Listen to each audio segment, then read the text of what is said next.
Ndabaramukije mwese mu izina rya Yesu Kristo umwami wacu kandi mbaha ikaze ku kiganiro cy'uyu munsi cy'ijambo ry'umunsi mugezweho nanjye Jose Irumva hano kuri Pure Gold TV y'abakristo.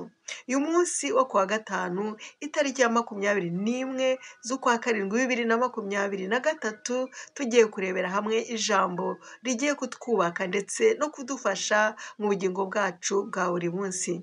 Mbere y'uko turireba nagira ngo tubanze dusenge kugira ngo umwuka w'Imana n'ubundi abe ari we uza atwigishe kandi adusobanurire iri jambo tugiye kurebera hamwe. Turagushimye Mana ko waduhaye umwuka wera, umwuka wawe wabane natwe twigishe ijambo ryawe ritatworohera kuryumva. Ndagushimye ko ari kumwe natwe kandi ko twiteguye natwe kwakira icyo tugiye kumvana umwuka waragiye kutubwira. Byose mbisabye mu izina rya Yesu Kristo umwami wacu, amena. Bene data, nshuti tubana ndetse namwe bashyitsi mwaje uyu munsi wa none mukaba mwakoze hano kuri Pure Gold TV mugakirika mukumva iki kiganiro, namwe ndabashimira. Imana iduhana umugisha, namwe inshuti duhora dufatanya ijambo ry'umunsi. Imana ikomeze ibaho umugisha, twese hamwe tubonere umugisha ku Uwiteka. Uyu munsi rero tugiye kuganira ijambo tugiye kureba ni ijambo n'ubundi dusa nkaho dukomeza ibya Nowa. Twarashoje ikiganiro cye ariko nyuma twarebye ukuntu Imana yamuhaye umugisha wo kororoka. Tugiye kureba rero muri bamwe bakomotse kuri Nowa uko babanye n'Uwiteka. Ufite amatsiko nanjye ndayafite. Ese byagenze gute? Reka turebe muri Bibiliya zacu, uyirambure niba uyifite, niba utayifite ndagusomera mu Itangiriro ibice 11 ku murongo wa 4. Abuzukuru cyangwa abuzukuruza ba Nowa baje gutura baranezerwa bajya hamwe, bukeye bagira umugambi wo gukora ikintu gikomeye cyane. Bawugira umugambi kuko bavugaga ururimi rumwe. Baravuga bati nimureke twiyubakire umudugudu n'inzu y'amatafari ndende izagere hejuru cyane kugira ngo twibonere izina rimenyekana, twe gutatanira gukwira isi yose. Uyu ni wo mugambi bagize, babandi bororotse, babandi twabonye bakomotse kuri Nowa, abo twabanye tureba ibya Nowa. Nyuma y'umwuzure Imana yarabagiriye neza, ibaha umugisha, barororoka, barahinga, bareza, baratunga, baratunganirwa, barabyara, ibintu bigenda neza. Ariko ahangaha bakoze ikintu navuga kitari cyiza ku Uwiteka, kitashimishije Imana. Bavugaga ururimi rumwe, bagira umugisha Imana bakumvikana nk'uko we nanjye turi kumvikana mu rurimi rw'Ikinyarwanda. Aba bantu bakoze ikintu kitashimishije Uwiteka kuko bashyizeho ijambo ryo kuvuga bati twiyubakire inzu kugira ngo twibonere izina rimenyekana. Bibonere izina rimenyekana, abazavuka nyuma abantu bose bazamenye bati dore ba bantu, dore babuzukuruza ba Nowa bubatse inzu igera mu kirere, bubatse umudugudu, bubatse siti igera mu kirere ngo izina ryawe rimenyekane. Ibyo byabaje Uwiteka. Dukomeje turabona ukuntu Uwiteka ku murongo wa 5 n'ubundi turacyari mu Itangiriro ibice 11. Uwiteka yarabirebye arababara. Imana yabirebye igira agahinda ati reba aba bantu nagiriye neza nyuma y'umwuzure bakororoka, reba icyo wakoze. Imana iramanuka iva mu ijuru iza kureba wa mudugudu, iza kureba wa mujyi, ya siti nini nagereranya nka Londres cyangwa se New York, ahantu hanini hubatse neza. Ariko ibyo byari birengeje. Imana iramanuka iti reka njye kureba biriya bintu bakoze, iriya nzu bubatse, uriya mudugudu bubatse, abana b'abantu bakoze ibi ni ibiki? Uwiteka aravuga ati dore ubu bwoko ni bumwe kandi bafite n'ururimi rumwe, bagiye gukora ibintu birengeje urugero, nta kizabananira. Reka tumanuke ahubwo. Mu ijuru bajya inama, bene da, mu ijuru bagiye inama baravuga ati reka tumanuke dusobanye ururimi rwabo. Ruriya rurimi bari bafite rumwe nk'uko dufite ikinyarwanda, nk'uko bavuga icyongereza bumvikana, abafaransa bumvikana gutyo, ururimi rumwe mu isi yose. Nyuma y'umwuzure Imana yabahaye umugisha wo kuvuga ururimi rumwe ngo bagire icyo bageraho. Imana ibonye icyo bagezeho ari icyo kugira ngo izina ryabo rimenyekane, irababara. Bajya inama mu ijuru, baramanuka bati reka tugende dusobanye. Mu ijuru baramanutse barabikora. Uwiteka ahita atatanya, arabatatanya bose, umwe anyura undi anyura, kandi indimi zabo zirasobana, ntibongera kuvuga ururimi rumwe. Mu cyongereza nibo bavuga ngo babaye confused. Imana yaramanutse ngo let us go down and confuse their language so they will not understand each other. Imana yavuze ati reka tugende dushyiremo confusion muri uru rurimi, noneho ntibongera kumvikana, umwe aravugurwa n'undi urwe. Niyo mpamvu bamwe bavuga igifaransa, abandi icyongereza, abandi kigiriki, abandi ikinyarwanda, abandi igiswahili, abandi indimi zabo hirya no hino mu isi. Harimo indimi nyinshi cyane. Kuki? Dore aho byaturutse. Muri aba buzukuruza bakomotse kuri Nowa, nyuma yo kugirirwa neza biyubakiye inzu kugira ngo biyubakiye city nini, city, umudugudu, mu cyongereza niho babyita city nini cyane. Nagereranyije nka city ya Londres, city ya New York.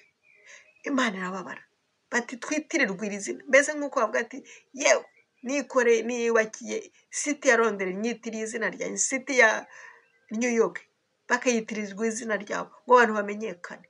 Niko abantu bameze ni umunsi wa none.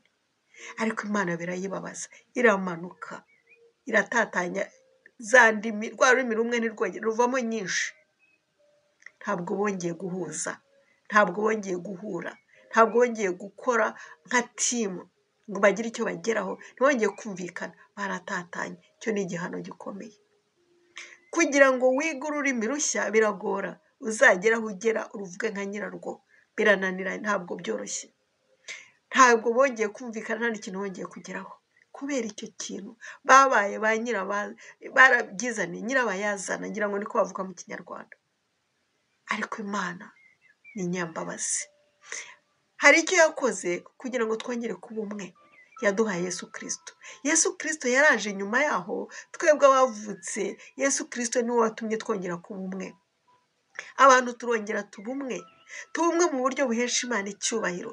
Abakristo twabaye umwe iyo wowe nanjye twakiriye Yesu, tuvuga ururimi rumwe, tukumvikana, ururimi rumwe rwo kwihana ibyaha, ururimi rumwe rwo kwizera Imana, ururimi rumwe rwo kubaha Uwiteka, noneho tugakora ibihesha izina ry'Uwiteka icyubahiro. Amen. Ubu turi umwe, njyewe nawe, aho uri hose mu isi, waba uri umuzungu, waba umwirabura, waba umushinwa, icyo waba ari cyo cyose, duhuzwa n'umusaraba wa Yesu, tukaba umwe, tukaba umuryango umwe. Dusoma ijambo ry'Imana mu Bagalatiya ibice 3:26 kugeza kuri 28, yuko muri Yesu Kristo nta mugabo nta mugore, twabaye umwe. Muri Yesu Kristo turi abana b'Imana, twahindutse abana b'Imana. Muri Yesu Kristo dushobora gukora ikintu cyiza gihesha Imana icyubahiro. Aho kugira ngo twiyubakire uwo mudugudu, iyo city izitirirwe izina ryawe n'iryanjye, ahubwo twubaka insengero z'Imana, twubaka ibihesha izina ry'Uwiteka icyubahiro, dukoresha iterane, dukoresha ibyiza, dufatisha imfubyi n'abapfakazi, twubaka inzu z'Imana zo gusengerwamo, ibyo bihesha Uwiteka icyubahiro. Bana b'Imana, muntu w'Imana, reka dukore ibihesha icyubahiro, bihesha Imana icyubahiro, niho izanezerwa. Noneho imanuke ije kuduha umugisha, imanuke ikora inama ivuga iti bariya abantu banjye banejeje. Ntabwo izamanukira gusobanya, kuduha igihano cyangwa isobanya indimi zacu. Ntabwo izamanukira ibabaye, ahubwo izamanukira kuguha umugisha ivuga iti ndabishimiye, nishimiye abana banjye bari kujya hamwe bagasenga, bari gukora zetima abakristo, bakavuga ubutumwa bwiza, bakabwiriza abantu inkuru z'agakiza, abantu bakihana, abantu bakava mu byaha. Icyo gihe Imana izamanuka iduha umugisha. Amen. Izamanuka itunezeze, umwuka w'Imana azamanuka atuganirize, atubwire ibyenda kubaho, atwigishe, atunezeze, natwe tunezerwe. Reka dufate ibihe byo gusenga. tugiye gusengera cyane cyane abantu batarakizwa, abantu bashaka kwishyira hejuru, abantu bashaka kwiyubakira za sitizi, imidugudu ngo bashyiraho amazina yabo, izina ryabo rimenyekana, bo barahari. Reka tubasengere, niturangiza dusengera abarwayi.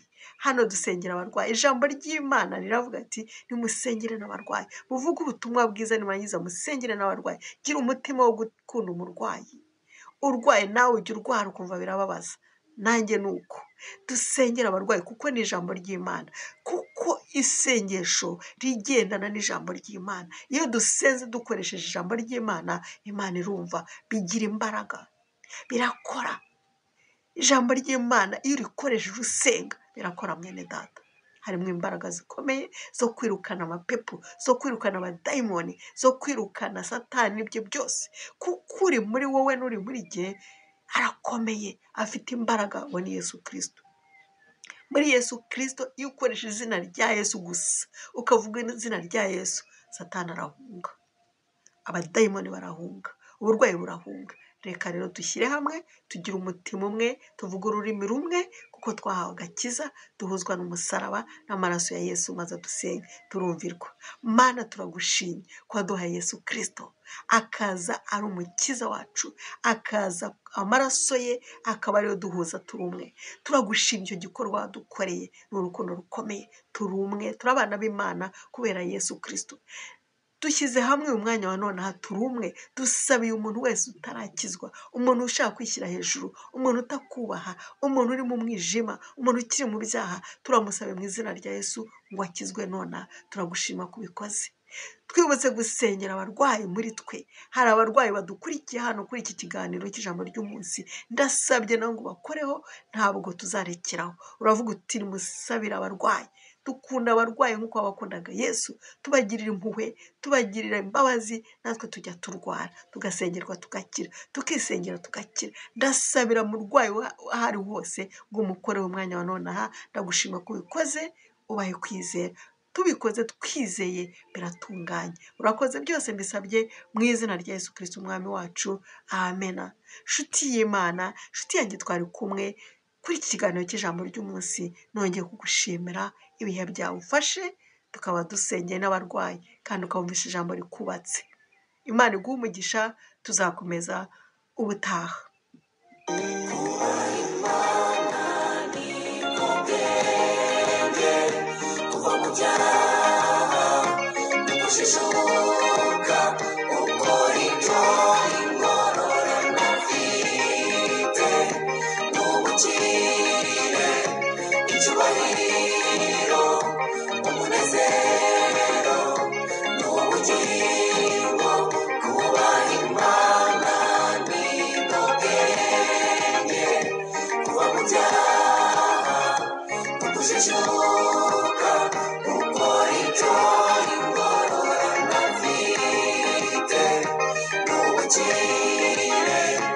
Icyubahiro, umunezero, n'ubugingo